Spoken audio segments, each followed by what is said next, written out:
تكوين تكوين تكوين، اسم بيتكرر كتير قوي الفترة اللي فاتت، وبالتحديد السوشيال ميديا مقلوبة عليه. خد بالك أنا هنا بتكلم عن تكوين مش عن بيتكوين اللي هي العملة، بتكلم عن مركز تكوين اللي أصحابه بيدعوا إن هم أصحاب تجارة تنويرية، شعارهم بيقول من قلب التراث هنجدد التراث. إيه هو مركز تكوين؟ ومين هم أعضاء؟ ومين وراء إقامة المؤتمر ده بالتحديد وبالأساس؟ ومين الداعم والراعي واللي بيصرف على البرنامج؟ مؤتمر بمجرد إقامته حصل جدل كبير جدا وواسع في الشارع العربي وبالتحديد الشارع الإسلامي. لو عاوز تعرف القصة من بدايتها لحد النهاية تابع في الفيديو وما تروحش بعيد. أنا الأستاذ أحمد عباس وده برنامج الأستاذ. يوم 4 مايو اللي فات سنة 2024 وبالتحديد في المتحف المصري في القاهرة تم تدشين فاعلية مؤتمر برنامج تكوين، والبرنامج هنا أو المؤتمر اتعمل تحت عنوان بعد رحيل 50 سنة من طه حسين أين نحن من التجديد. تعالى بقى نعرف مين هم أشهر الناس اللي مسؤولين عن مركز تكوين. يوسف زيدان وإبراهيم عيسى وإسلام بحيري دول من مصر، فراس السواح ده من سوريا، فيوسف ودي من تونس. بيقولوا ان احنا هنعمل مؤسسه هنا لوضع الثقافه والفكر العربي في شكل جديد، وكمان هدفنا ان احنا نعمل على تطوير خطاب التسامح، تحفيز الناس على طرح اسئله بالتحديد في المسلمات الفكريه. كمان هنعمل على اعاده النظر في الثغرات اللي بدورها بتعيق التنميه في البلد، وكمان بندعو للحوار البناء والفكر المستنير وكمان الاصلاح الفكري، وكمان خطط التنوير والإصلاح والحوار وقبول الآخر، ونشر السلام العالمي بين الثقافات والمجتمعات ومختلف الأديان، والعمل كمان على تحقيق مستقبل مشرق للمجتمعات العربية، كمان التجديد والإصلاح وبالتحديد في الجوانب الدينية اللي هترجع للدين مكانته اللائقة. باختصار كانت الأهداف المعلنة لمركز تكوين، ولكن أنت هنا لما تيجي تلقي نظرة على أصحاب المركز نفسهم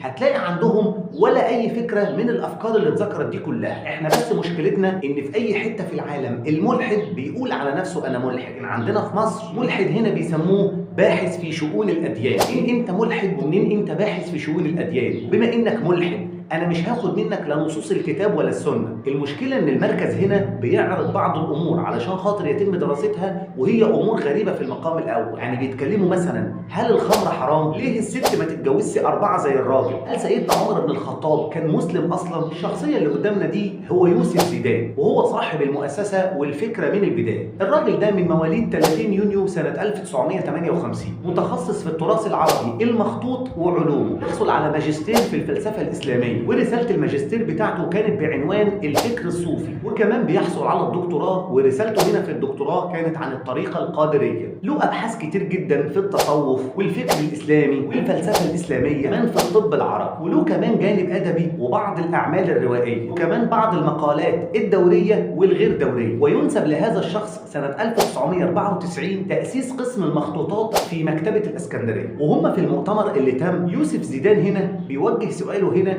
يوسف السواح وبيقول له مين افضل من طه حسين؟ بيرد السواح وبيقول له انا وانت افضل من طه حسين. يعني الاجابه دي بالتحديد لقت هنا صدى عند بعض المفكرين العرب بالتحديد اللي هاجموا هنا يوسف زيدان لانه بينكر دور طه حسين في التجديد والتنوير. الجمله دي اللي خلت الكاتب الشهير مدحت العدل يطلع ويقول لعن الله الغرور والذات المنتفخه. ويوسف زيدان المواقف بتاعته دي مش جديدة علينا، مش هنقدر ننساله وصفه لسيدنا صلاح الدين الأيوبي القائد الإسلامي العظيم لما وصفه هنا بالحقير.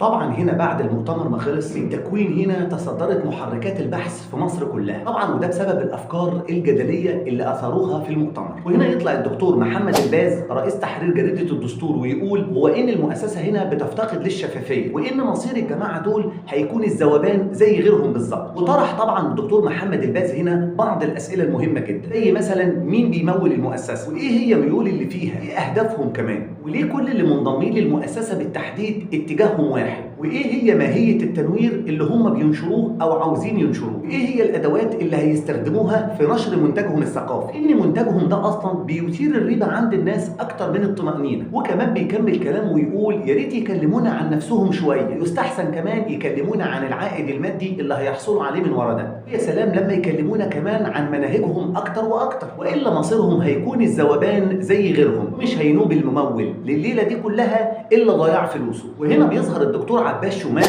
امين العام لهيئه كبار العلماء بيصرح على صفحته على فيسبوك، بيقول ان الهيئه هنا بتتابع حقيقه ما ينشر عن انشاء كيان للنيل من ثوابت الدين واخلاقيات وقيم الامه. طبعا زي ما ذكرت لك من شويه ان الافكار اللي المؤتمر او البرنامج هنا بيفكر انه يطرحها كلها افكار الحاديه، هدفها هنا التشكيك في ثوابت الدين وافكار السنه. ده غير ان في عدد كبير اصلا من الاشخاص اللي المفروض هيظهروا في البرنامج لا دينيين، يعني بالبلدي زي ما احنا بنقول ملاحده. انت ما تجيش في الاخر خالص وتخليني انا كمسلم هاخد عقيدتي وهاخد الدين الصحيح من الناس اللي زي دي. وصدق الشاعر لما قال كل اناء بما فيه ينضح. ناس زي اللي احنا ذكرناهم دول لو اعتبرناهم ان هم اناء، يا ترى هينضح بايه؟ هينضح بافكار جهله وافكار متخلفه. وقال لي في نهايه الحلقه ليكم برأيك هنا، هل مركز تكوين هنا هيقدر يستمر ويكمل؟ طب هل لو استمر هيلاقي صدى عند بعض الناس ولا ممكن يلاقي الابواب مقفوله ويتقفل بدري بدري؟ تابع اجاباتكم في التعليقات. في النهايه لو الفيديو عجبك، لو انت على الفيسبوك اعمل لنا متابعه، لو على اليوتيوب اشترك في القناه. سلام عليكم.